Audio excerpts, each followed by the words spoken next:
खल्क की गईं।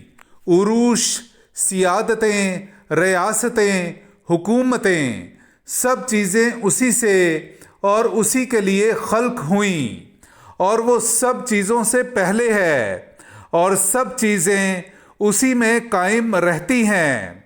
और वही बदन यानी कलीसिया का सर है, वही इब्तदा है और मुर्दों में से पहलौठा, ताकि सब चीज़ों में वही अव्वल हो।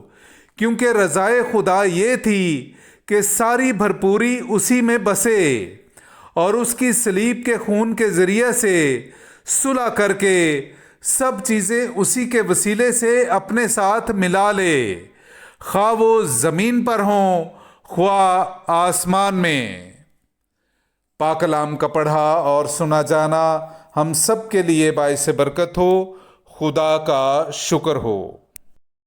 Hallelujah, hallelujah, hallelujah, hallelujah.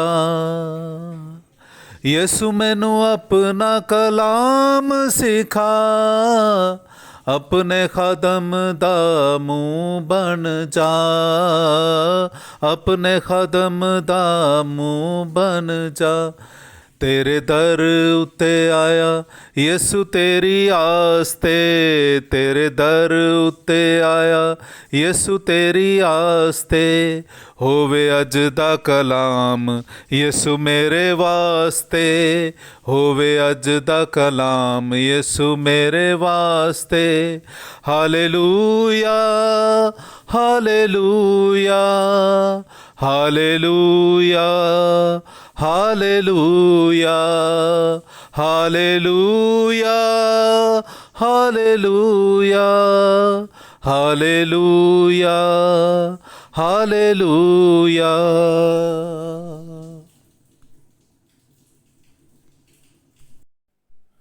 नाराए हम्द।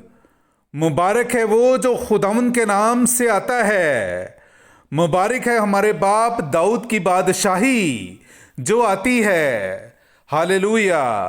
मेरे अजीज़ो, आइए हम आज का इंजीली इक्तबास सुनते हैं। इंजील मुकद्दस बामुताबिक मुकद्दस लूका उसका 23वां बाब 35वीं आयत से लेकर 43वीं आयत तक।